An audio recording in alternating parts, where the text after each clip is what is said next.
Buenos días, revisaremos un resumen del sistema sanguíneo RH. Bueno, la Sociedad Internacional de Transfusión de Sangre crea una nomenclatura para clasificar a todos los sistemas, otorgando el número de acuerdo a su descubrimiento. En este caso, el sistema sanguíneo RH lleva el número 4 porque fue el cuarto sistema descubierto, ¿cierto? El nombre del sistema es RH, R mayúscula, H minúscula. El símbolo es RH, ambas mayúsculas. El nombre del gen RHD y RHCE. Y la localización en el brazo corto del cromosoma 1. Como ustedes pueden ver y apreciar en esta línea comparativa de varios sistemas, el sistema RH es el más polimórfico y en la actualidad se han identificado aproximadamente 54 antígenos. Hay algunos autores que difieren en la cantidad porque algunos han ido quedando obsoletos. Podemos revisar acá, como muestra esta línea de tiempo, que en 1939 Levine y Stinson dan a conocer las consecuencias de un accidente transfusional en una señora de grupo sanguíneo O, que después de dar a luz a su hijo afectado con la enfermedad hemolítica del recién nacido y recibe una transfusión de sangre de grupo O también, pero donada por su marido, cuando a esta señora le estudian el suero, se encuentra la presencia de un anticuerpo que aglutinaba los glóbulos rojos de la guaguita, los del padre, pero no los de la mamá. Entonces los investigadores postularon que la madre se había inmunizado contra el antígeno eritrocitario del feto, que lo había heredado de su padre, ¿cierto? Y que además estaba presente en el 85% de los individuos caucásicos europeos en ese momento. Al año siguiente se describen los anticuerpos producidos en mujeres con este problema y que eran muy similares a los anticuerpos desarrollados en conejos que habían sido inmunizados con glóbulos rojos de una especie de mono llamada Macacus rhesus, y de ahí entonces surgió el primer nombre que se le otorgó a estos anticuerpos y se les llamó anticuerpos rhesus. Después entonces se comprobó que eran anticuerpos distintos al de los monos y se les llamó anticuerpos LW en consideración a los investigadores que los habían descubierto. Posteriormente hay una serie de descubrimientos y avances para este sistema y podemos destacar que en el 59 se describe el mosaico completo del sistema RH y después entre los 60 y 80 con los hallazgos de Patricia Tippett, ¿cierto? Se logra plantear una nueva teoría de este sistema y también se clasifican las variantes del antígeno D. En términos generales, podemos decir que los antígenos de este sistema están muy desarrollados ya desde los 35 días de gestación. También podemos decir que es exclusivo del eritrocito y en menor proporción que en otros sistemas, ya que solo presenta entre 10.000 a 25.000 sitios por cada glóbulo rojo. Es un sistema de alto polimorfismo, tiene más de 2 variantes alélicas para un mismo gen. Es un sistema complejo, decíamos que presenta entre 54 y 55 antígenos y el mejor conocimiento de este sistema ha contribuido a la seguridad transfusional y al estudio de la enfermedad hemolítica del recién nacido. Con respecto a las teorías de la herencia del sistema RH, ellas se basan en la herencia mendeliana autosómica con codominancia. En 1943, Fischer y Reis plantean la existencia de 3 locus separados pero estrechamente relacionados, ubicados en el brazo corto del cromosoma 1. El factor RH estaría constituido por 6 antígenos simples que se agrupan en 3 pares alenomórficos. Los dominantes serían los CDE, representados con letra mayúscula, y los recesivos, el C y el E, y el D, que es un supuesto porque no se ha descubierto ningún anticuerpo con especificidad anti-D. Es solo para mencionarlo.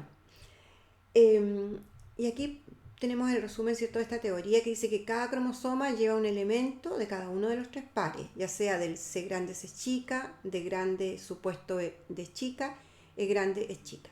Los tres elementos forman un triplete de genes que se heredan mendelianamente como una unidad.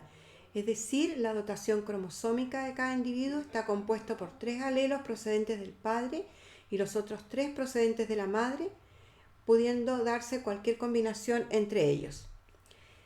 En 1951 aparece otra teoría, la teoría de Wiener, que propone la existencia de un solo gen complejo en el que existen múltiples alelos pero en un solo locus, y que se hereda cada alelo, y que cada alelo codificaría un antígeno distinto. Los productos del gen o los haplotipos serían designados con la letra R para los que codifican el antígeno D y con R minúscula para los que no lo codifican, y les agregan su índice o supraíndices para indicar los distintos haplotipos que se desarrollan. Esta teoría quedó obsoleta ya que los datos bioquímicos y serológicos no la pudieron sustentar. Vemos acá un esquema comparativo de ambas teorías, donde se aprecia una coincidencia clara que ambos genes están localizados en el brazo corto cromosoma 1.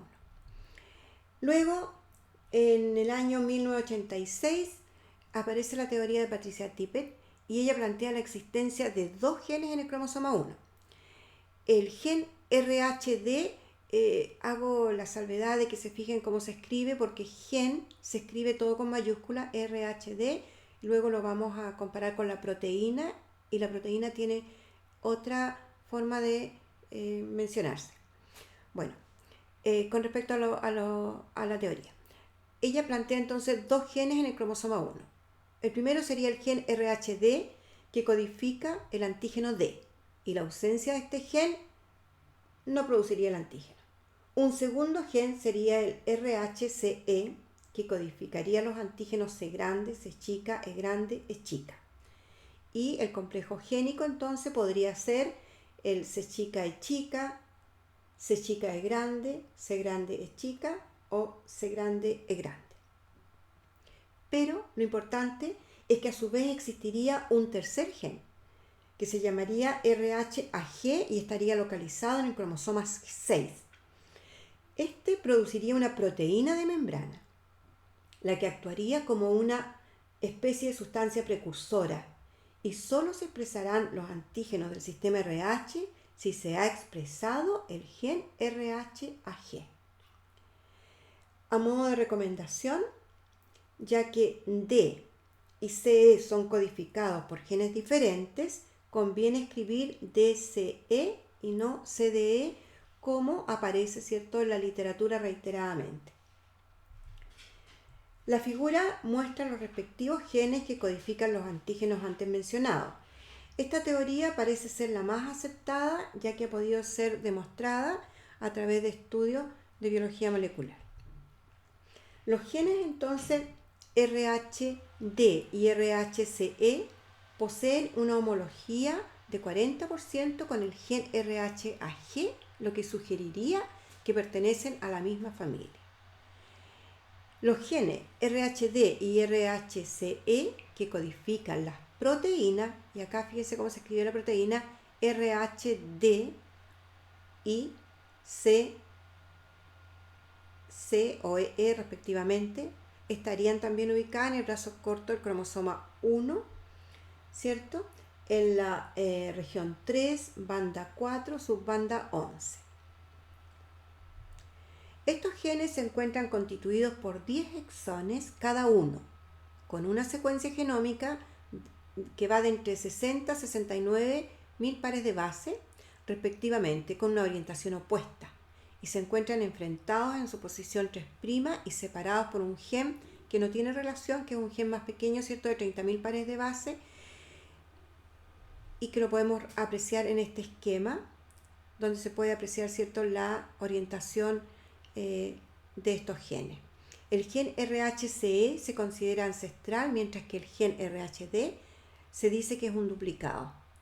La teoría de Patricia Tippett parece ser la más exacta, ya que explicaría el por qué pueden expresarse o no estos genes de manera conjunta a pesar de estar localizados en sitios diferentes. En relación a las proteínas del sistema RH,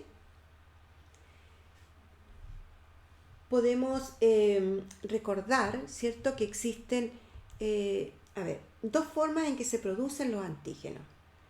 Una, la vía directa, donde el gen codifica directamente la proteína, que es el caso del sistema RH que estamos revisando, y la otra sería la vía indirecta, donde el gen codifica para una enzima que genera los carbohidratos, como por ejemplo en el sistema ABO, ¿cierto?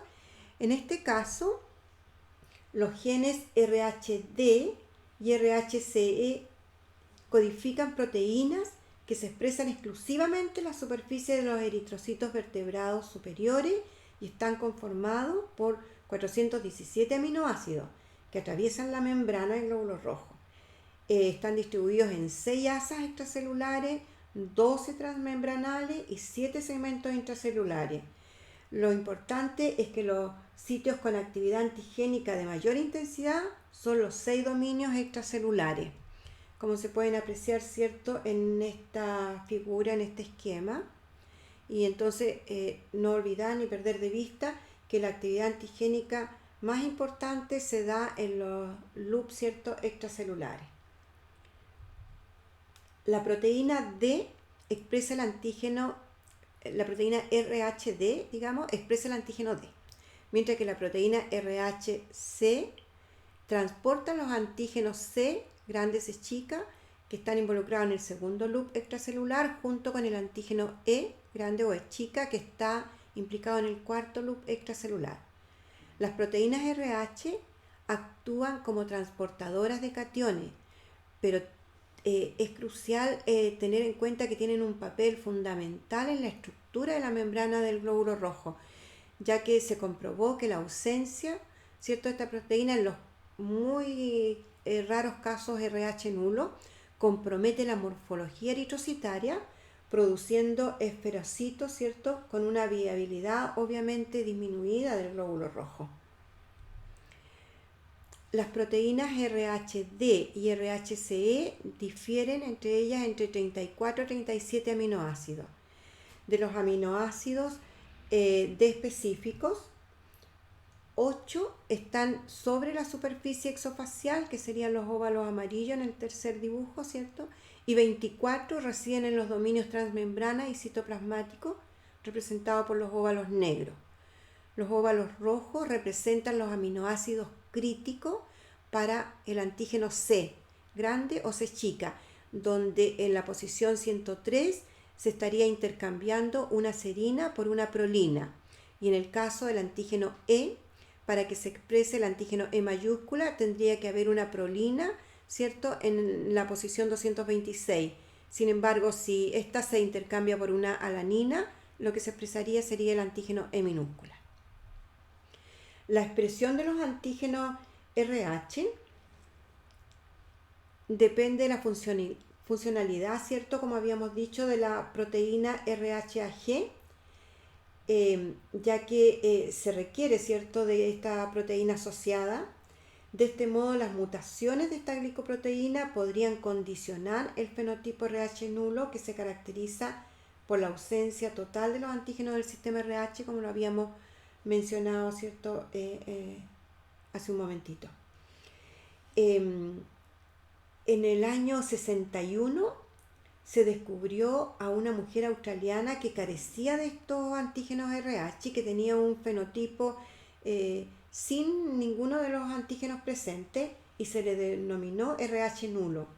Y también se encontraron individuos con estas características en Estados Unidos. Los individuos entonces RH null presentan cuadros clínicos de gravedad variable debido a las anomalías morfológicas que presentan sus glóbulos rojos, además de la pérdida de la función de su membrana en el transporte de cationes debido a la conformación asimétrica de los fosfolípidos que la componen. Algunos de estos pacientes presentan anemia hemolítica compensada con estomatocitos en sangre periférica.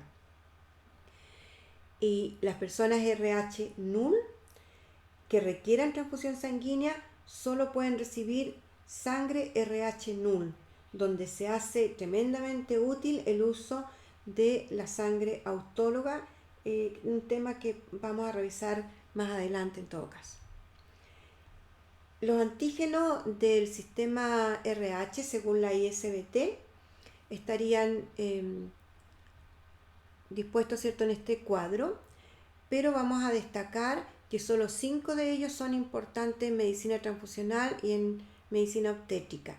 Y ellos son, ¿cierto?, el 1, 2, 3, 4 y 5. Vale decir el antígeno, ¿cierto?, D grande, C grande, C chica, E chica.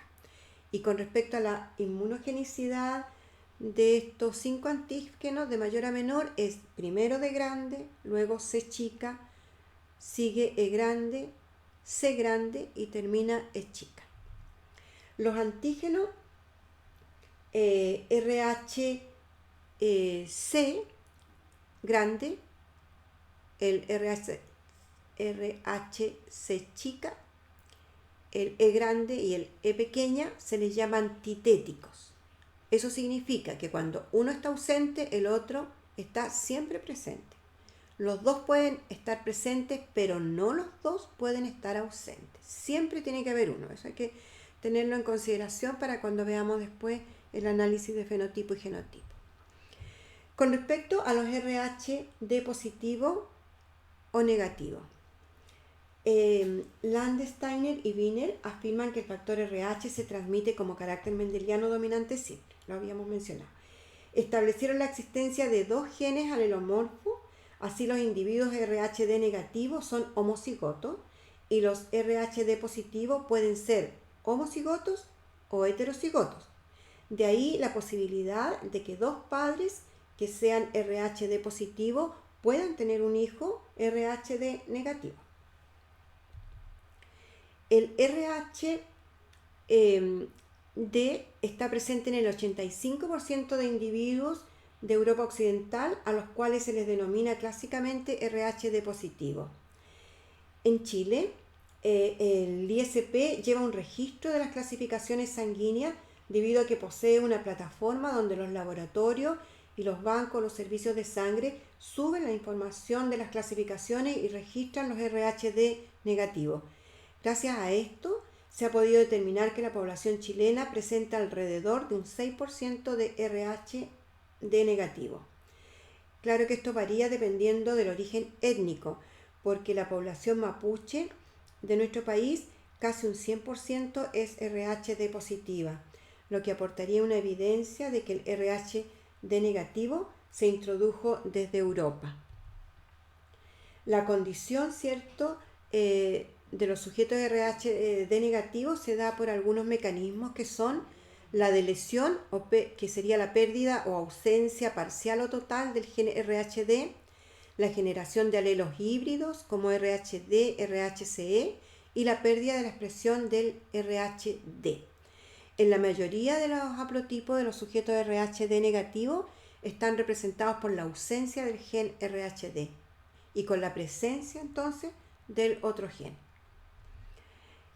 Acá hay una distribución del RHD negativo, cuadro comparativo, donde aparece que la mayor cantidad se presenta en la población vasca, ¿cierto? Pero también hay unos datos de nuestro país y podemos ver que en el banco de sangre de la clínica alemana también hay una representación muy similar a la de Finlandia. Sin embargo, en el mismo país, ¿cierto?, en Chile, en el banco de sangre del Hospital Padre Hurtado hay un porcentaje bastante menor. Eso indicaría, ¿cierto?, que a lo mejor tiene que ver, un supuesto, nomás una especulación mía, tiene que ver con el tipo de población que cada uno de estos sectores o servicios presta, cada uno de estos servicios presta cierta atención a la comunidad. Entonces podría tener alguna implicancia por ese lado. Con respecto a la nomenclatura, la terminología de los genes y proteínas del sistema RH se relacionó con la teoría vigente en el momento, pese a que las teorías, ¿cierto?, no están aceptadas en este minuto, porque la teoría de Tippett, ¿cierto?, está, en este minuto es la que está aceptada. Sin embargo, quedaron de esas teorías antiguas algunos de los datos.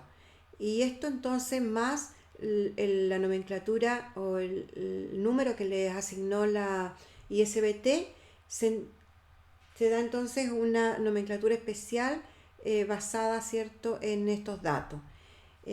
sobre todo los datos que dio Rosenfield en el año 73, que son los que toma la ISBT, que propuso un modelo genético con genes estructurales y operadores utilizando números, pensando en que posteriormente el sistema se iba a informatizar, pero fue una nomenclatura muy complicada y solamente, ¿cierto?, algunos datos de esta propuesta quedaron en uso. Él designó los alelos, ¿cierto?, con la misma forma en que tomó la ISBT, entonces el antígeno D mayúscula quedó asignado al número 1, el C mayúscula el 2, el E mayúscula el 3, el C minúscula el 4 y el E pequeña el 5. Y la ausencia del antígeno lleva el signo negativo adelante. Entonces, aquí podemos ver, ¿cierto?, en este cuadrito una propuesta donde están las diferentes nomenclaturas para el sistema de diferentes autores. Y acá tenemos en la primera columna la de Fisher y Rice, después la de Wiener y la de Rosenfield en conjunto con la ISBT. Y ustedes pueden observar, ¿cierto?, ir haciendo el ejercicio. En el caso 1, por ejemplo, está presente el C grande, el D grande y el E pequeña. Fíjese que acá está desordenado, o sea, este cuadro no tiene la consideración que habíamos dicho anteriormente, que era conveniente escribir DCE, dado, ¿cierto?, el origen del gen por el cual viene cada uno de estos antígenos. Pero bueno, en este caso está escrito de una manera desordenada. Y entonces está presente el antígeno D, que sería el número 1, el C grande, que sería el número 2, y el E pequeña, que sería el número 5. ¿Ya? Fíjense que acá yo marqué con un cuadradito que hay un error en este dibujo, ¿cierto? El C pequeña, D grande, E pequeña está mal descrito. ¿Ya? Ustedes hagan el ejercicio y se van a dar cuenta. Pero en todo caso, acá tenemos otro ejercicio y acá ustedes pueden ver que es lo mismo del anterior, pero usando los signos negativos cuando el antígeno no está presente. Entonces, en el caso 1, por ejemplo, está presente el 1, está puesto el 1, está presente el C grande, que sería el 2, está puesto el 2, el E grande no está, por lo tanto es menos 3, el 4, ¿cierto?, que sería el C pequeña, no está, por lo tanto es menos 4, y sí está presente el E pequeña, que es el 5. ¿Ya? Entonces, si ustedes se fijan, cualquiera de las dos formas es correcto y se puede mencionar de la forma que ustedes lo prefieran. Con respecto a las variantes del antígeno D, que es un tema complejo, podemos decir, ¿cierto?, que en 1946 Streeton describió la existencia de matíes que reaccionaban débilmente con los antisueros anti-RH. Con algunos hematíes reaccionaban fuertemente, pero con otros no. Y esto lo hizo pensar que entonces podría tratarse de la existencia de un antígeno que, si bien es cierto, podría ser del D, reaccionaba más débilmente, por lo tanto lo llamó, ¿cierto?, variante de U. Antiguamente se le llamó así, de U. Inclusive habían de U de alto grado, de bajo grado, ¿cierto?, para determinar todo esto de acuerdo a su reacción serológica. Pero ya en 1962 se propusieron clasificaciones, ¿cierto?, diferentes, como la de Wiener y Younger, que clasificaron como RH sub A, RH sub B, sub C o sub D. Y luego el 62, Tippett y Sanger las clasificaron en categorías del 1 al 6, pero ahora sacaron la D1, incluyeron la D7 y otras categorías más. Ambos estudios visualizan al antígeno D como una estructura tipo mosaico, con fenotipos parciales de D que carecen de una o más partes del mosaico D normal. Bueno, aquí podemos ver, ¿cierto?, en un esquema bien simplificado de cómo podríamos manejar, ¿cierto?, o entender estas variantes. Para las transfusiones de sangre es imprescindible detectar, ¿cierto?, la presencia del antígeno D o sus variantes, ¿ya?, debido a que el antígeno D es el más inmunógeno. Sin embargo, existen transformaciones en la formación del antígeno D que darían origen a esto que estamos llamando variantes, ¿cierto? Con características distintas al antígeno D y que muchas veces hacen muy difícil su detección, pero que siguen siendo inmunogénicas. Veamos entonces, la primera variante sería la variante cuantitativa o llamada variante D débil, caracterizada por un déficit cuantitativo de los sitios antigénicos. Presenta todos los epítopes del antígeno D, pero con variaciones en la cantidad de expresión, es decir, con menos antígeno extracelular. Constituye un D normal disminuido. Produce una reacción débil o negativa con el suero clasificador anti-D. Su pesquisa depende de la especificidad del reactivo usado. La variante débil del antígeno D predomina en la raza negra con un 22% y se detecta en medio de CUMS, como lo habíamos visto, ¿cierto?, en la teoría de laboratorio. La segunda variante es el D débil como efecto de posición, que también se puede presentar, ¿cierto?, desde esta perspectiva. Cuando el antígeno C grande se encuentra en posición trans con respecto al antígeno D grande, lo reprime y da lugar a un D débil, ¿cierto? Los individuos que presentan estas características no producen un anticuerpo anti-D si es que recibieran sangre con glóbulos D positivo. Corresponde a una alteración de posición, no es que haya un antígeno diferente, por lo tanto no inmuniza, a diferencia de la transfusión de un D parcial. En tercer lugar tenemos la variante cualitativa o D parcial, que se presenta cuando los epítopes están alterados estructuralmente por una modificación en la síntesis de la proteína. Las sustituciones ocurren en los loops extracelulares, pudiendo perderse algunos epítopes del antígeno D o generar unos nuevos antígenos. Constituye entonces un D anormal. En la pesquisa de estos antígenos, ellos reaccionan solo con algunos reactivos. Lo malo del D parcial es que pueden ser identificados como RHD negativo y al transfundirlo a un receptor RHD negativo, esta persona, ¿cierto?, podría generar anticuerpos contra el D parcial. Recordemos entonces que los RHD tienen entre 10.000 a 25.000 sitios por glóbulo rojo. En el caso del D parcial, la densidad antigénica es de alrededor de 500 sitios por glóbulos rojos.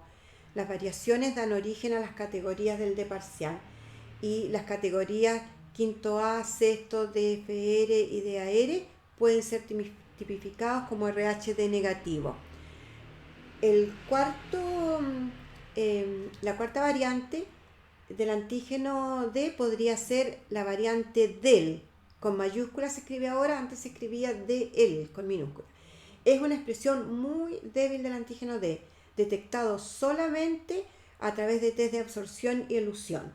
Generalmente son tipificados como RH negativo. Recuerden que habíamos dicho que el RHD tenía entre 10.000 a 25.000 sitios por glóbulo rojo. En este caso, en esta variante, la densidad antigénica es de menos de 50 sitios por glóbulo rojo. Por eso decimos que es muy, muy débil. Es muy raro en Europa, está presente en más del 30% de individuos aparentemente D negativos del este de Asia, que además son C grande positivo o E grande positivo. Idealmente hay que clasificarlo como D positivo si son donantes y como D negativo si es que son receptores. En relación a la variación de la expresión antigénica, el antígeno D parcial puede asociarse a otros antígenos del sistema RH. Antígeno D parcial C positivo reacciona más fuerte que antígeno D parcial E grande positivo, que correspondería a las variantes D5A y D sexta, que son las más frecuentes que se pueden detectar en los laboratorios de inmunohemato. La densidad antigénica influye en el comportamiento del anticuerpo monoclonal y en la identificación de la variante del D. Los anticuerpos monoclonales anti-D de baja afinidad no detectan las variantes D débil ni la D parcial de baja densidad antigénica. Por eso la importancia al momento de comprar los sueros clasificadores monoclonales anti-D que debe venir especificado, potenciado para pesquisar baja cantidad de D y que venga con el anticuerpo específico para las variantes más comunes. Ahí podemos revisar, ¿cierto?, en este esquema algunas características resumidas de cada una de estas variantes. También existen variantes para el antígeno C grande y C pequeña. La variante más importante es el antígeno RH8, que vendría siendo el C sub W. La presencia de este antígeno está relacionada con la existencia de un alelo en el gen RHCE y es el más frecuente en los sujetos RH1. Tiene una frecuencia de un 0,5% en caucásico y se pone en evidencia con un anticuerpo específico que sería el anticuerpo anti-RH8. La variante RH3 correspondiente al E grande y la RH5 al E pequeña, podemos decir que la más importante es la RH11, que sería la E grande sub W, y en la población negra existen numerosas variantes para el antígeno E pequeña. En relación a los genotipos y fenotipos del sistema RH, debido a que el alelo D, habíamos dicho que era hipotético, no se ha demostrado, entonces no podemos afirmar el genotipo, solamente podemos afirmar la probabilidad de él.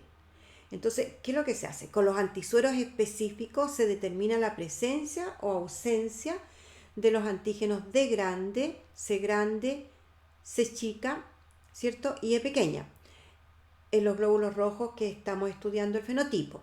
Y se calculan las probabilidades genotípicas de acuerdo a la frecuencia con que se asocian los alelos en el cromosoma. Es decir, se calcula el genotipo más probable. Este sistema presenta gran interés clínico en obstetricia y en medicina transfusional debido a que sus haloanticuerpos son responsables de la destrucción inmune de los hematíes y las incompatibilidades feto-maternas o en transfusiones sanguíneas. Por eso el estudio del fenotipo o genotipo más probable cobra importancia en el estudio de la enfermedad hemolítica del recién nacido, en reacciones posttransfusionales, en antropología, en genética poblacional, etc.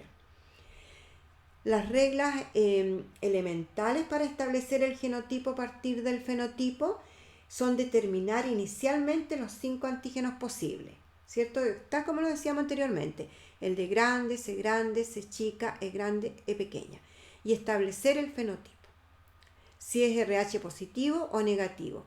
Si es RH negativo, lo que vamos a suponer es que es homocigoto para D pequeña, esta supuesta D pequeña, ¿cierto?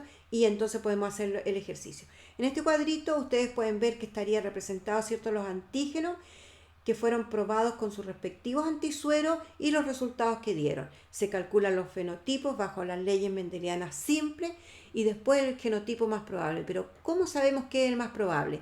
Y eso es lo que les decía anteriormente, solamente, ¿cierto?, a través del estudio de frecuencias fenotípicas. Entonces tenemos que tener claro que, por ejemplo, el haplotipo C grande, D grande, E grande se presenta, ¿cierto?, en Chile con una frecuencia del 0.0132, ¿cierto?